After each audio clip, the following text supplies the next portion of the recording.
Tito, capítulo 2. Lo que digas debe estar siempre de acuerdo con la sana enseñanza. Los ancianos deben ser serios, respetables y de buen juicio, sanos en su fe, en su amor y en su fortaleza para soportar el sufrimiento. Igualmente, las ancianas deben portarse con reverencia y no ser chismosas ni emborracharse.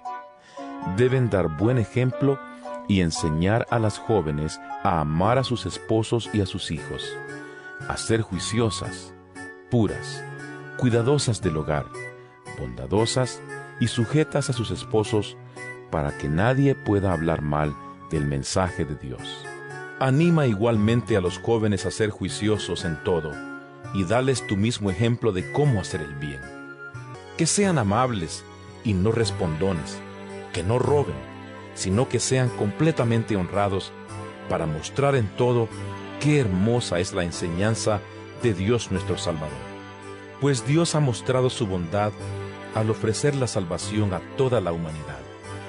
Esa bondad de Dios nos enseña a renunciar a la maldad y a los deseos mundanos, y a llevar en el tiempo presente una vida de buen juicio, rectitud y piedad, mientras llega el feliz cumplimiento de nuestra esperanza, el regreso glorioso de nuestro gran Dios y Salvador Jesucristo.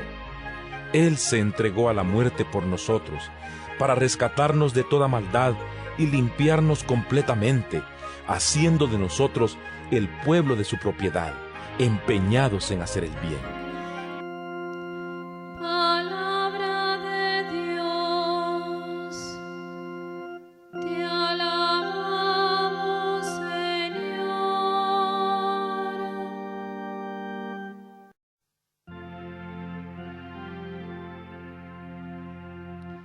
Aleluya, aleluya, aleluya, aleluya, aleluya. La lectura del día de hoy está tomada del Evangelio según San Lucas. En aquel tiempo dijo el Señor: Suponed que un criado vuestro trabaja como labrador o como pastor. Cuando vuelve del campo, ¿quién de vosotros le dice: enseguida ven y ponte a la mesa? ¿No le diréis: prepárame de cenar, cíñete y sírveme mientras como y bebo, y después comerás y beberás tú? ¿Tenéis que estar agradecidos al criado porque ha hecho lo mandado? Lo mismo vosotros, cuando hayáis hecho todo lo mandado, decid: somos unos pobres siervos, hemos hecho lo que teníamos que hacer. Palabra del Señor. Gloria a ti, Señor Jesús.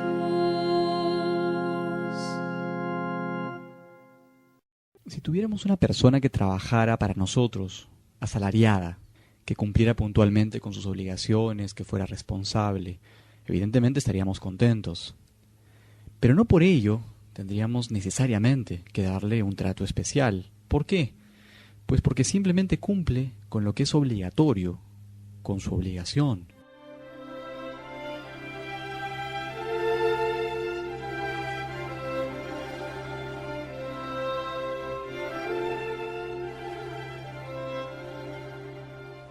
Cuando se habla de los apóstoles, uno piensa en las grandes virtudes con que Dios adornó a estos hombres, pero también es inevitable recordar aquellos defectos de los que tuvieron que ser purificados y en los que tuvieron que ser muy bien corregidos y educados.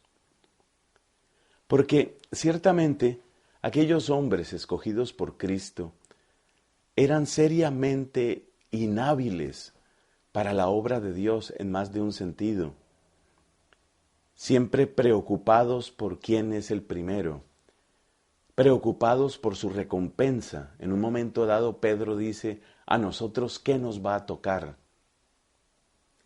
Codiciosos del poder, resentidos unos con otros. Por ejemplo, cuando Santiago y Juan dicen que quieren un puesto a la derecha y otro puesto a la izquierda de Cristo, Todos los demás quedan dolidos, quedan resentidos con estos dos hijos del Zebedeo, ignorantes. En otra oportunidad Cristo los regaña y dice: ¿hasta cuándo tendré que soportarlos? ¿Todavía no entienden? ¿Por qué Cristo escogió personas tan imperfectas desde el punto de vista de la obra de la evangelización? Pues un motivo quizás se encuentre en aquello que dijo San Francisco de Asís refiriéndose a sí mismo. Con gran humildad, dijo Francisco, Dios no encontró otro peor que yo y ha querido mostrar en mí su obra. Ese mismo tono de humildad y de realismo lo tiene el apóstol San Pablo, por ejemplo, en la primera carta a Timoteo. Dice Pablo: Dios ha querido mostrar en mí, primero que en los demás, la abundancia de su compasión. Como diciendo, el Dios que es capaz de hacer algo bueno con alguien como yo, ese Dios indudablemente puede hacer maravillas con cualquier otro. Santa Catalina de Siena tiene una actitud semejante. Sabemos cuánta admiración rodeó a esta mujer. Sabemos que era un dicho común entre los sacerdotes que la conocieron y trataron. Decían: hasta donde la conocemos, ella nunca cometió ningún pecado mortal. Eso es mucho decir de una persona. Y sin embargo, mira el lenguaje que utiliza Santa Catalina.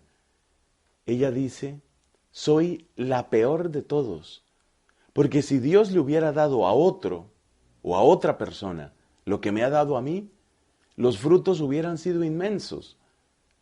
Pero en cambio, es poco lo que se ha conseguido por la multitud de mis pecados, y no merezco otra cosa sino el infierno. ¿Qué manera tan dura de tratarse San Francisco, San Pablo apóstol, Santa Catalina de Siena? Quizás es una manera dura de tratarse, o quizás es el realismo, quizás es la claridad que el Espíritu da cuando comprendemos que en verdad, los dones de Dios son gigantescos, gigantescos. Y en verdad nuestra ingratitud es enorme. Y esto tiene que ver con el Evangelio de hoy, porque solo cuando uno descubre esas dos cosas, que Dios ha dado muchísimo y que la ingratitud de uno ha sido muchísima, solo desde ahí es posible decir con el corazón sincero: Señor, soy un siervo inútil, siervo inútil. ¿Cuánto podrías hacer tú en otra persona o con otra persona? Qué privilegio entonces para mí que sigas contando conmigo, que quieras utilizarme para algo bueno. El ejemplo de los santos y sobre todo la acción del Espíritu traiga a nosotros estos sentimientos de genuina humildad.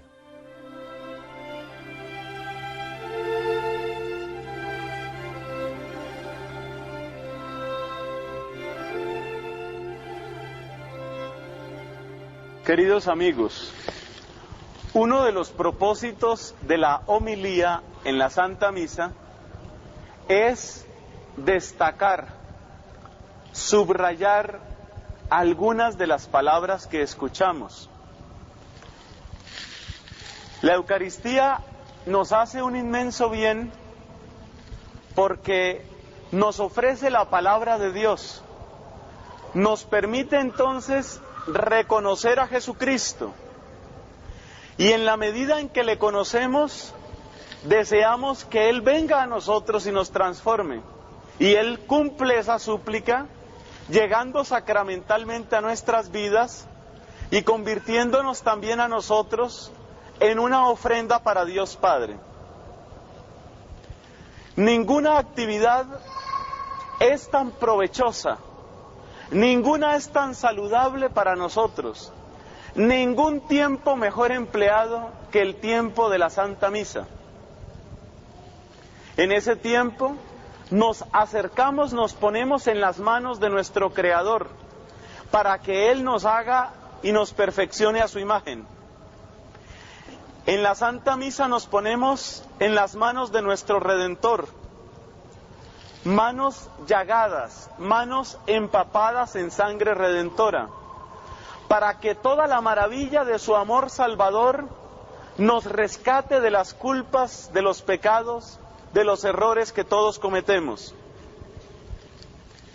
En la Santa Misa nos ponemos en las manos, nos ponemos en el poder del Espíritu Santo, para que Él llegue a nosotros y levante nuestros corazones hacia los bienes eternos. En la Eucaristía, a través de la palabra de Dios, podemos decir que Dios nos toca a nosotros y podemos decir que nosotros le tocamos a Él. La misma palabra que tiene fuerza suficiente para convertir el pan en cuerpo de Cristo, tiene entonces poder y fuerza para transformar nuestras vidas en la vida de Cristo. Cuando se dice, esto es el cuerpo de Cristo, se dice en primer lugar del pan consagrado, pero esto es el cuerpo de Cristo también vale de la asamblea que está reunida, de la iglesia que se congrega en torno al altar, que es también, como lo sabemos, el cuerpo de Cristo.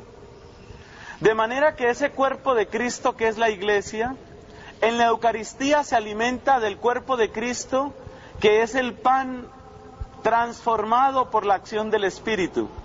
Y de ese modo, nosotros nos convertimos en lo que comemos, nos volvemos en ofrenda para Dios nuestro Padre. En la lectura que hemos escuchado de San Pablo a Tito, se resume maravillosamente este misterio de salvación, esta obra de salvación que se realizó en Jesucristo y a través de Jesucristo, que es la misma obra, la misma fuerza en que nosotros somos tomados para convertirnos en ofrenda a Dios. La lectura se encuentra en el capítulo 2, versículos del 11 al 14 de esta carta de Pablo a Tito, capítulo 2. Insisto en la referencia con la esperanza de que por lo menos alguno de ustedes, y ojalá muchos, ojalá todos, se sientan cautivados por la claridad de esta palabra y no dejen pasar estas palabras. Amigos, comparemos lo que sucede con esta palabra que se lee en la Eucaristía y la palabra que se da en los noticieros o en los periódicos. Nuestro convento de Santo Domingo está suscrito diariamente a 2 periódicos de circulación nacional. Esto quiere decir que llegan más de 100 páginas grandes de noticias todos los días. Pero, ¿a quién le interesan hoy los periódicos de ayer, los periódicos de anteayer o los periódicos de hace una semana? Las palabras de los periódicos envejecen rápidamente y ese papel se convierte simplemente en papel para venderlo por peso o para ayudar a algunas obras sociales que precisamente lo utilizan con esa finalidad. Esa es la noticia que siempre envejece, la noticia que no dura, la palabra que no se sostiene. Cuando venimos a la Eucaristía escuchamos una palabra que sí se sostiene, que sí resiste, que sí es consistente, una palabra que usted puede encontrar en su casa, una palabra que es más grande que usted, porque después de que usted se haya ido de esta tierra, se seguirá proclamando esa palabra, y después de que yo me haya ido, más allá de mí se seguirá contando esa palabra. Repasemos pues eso que le dice Pablo a Tito, que es el resumen, podemos decir, de la obra maravillosa del amor de Dios, o lo que llamamos a veces en teología, la historia de la salvación. Ha aparecido la gracia de Dios, que trae la salvación para todos los hombres. Nos enseña a renunciar a la vida sin religión y a los deseos mundanos, y a vivir ya desde ahora una vida sobria, honrada y religiosa, aguardando la dicha que esperamos, la aparición gloriosa del gran Dios y Salvador nuestro Jesucristo.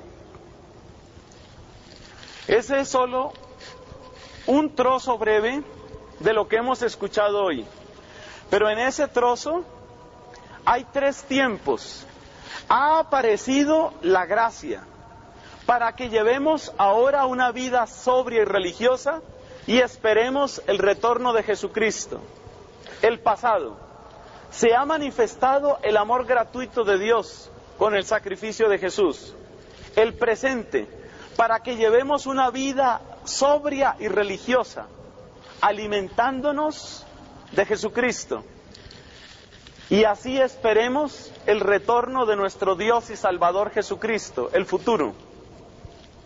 Fíjese que es lo mismo que decimos después de la consagración del pan y el vino en la Santa Misa.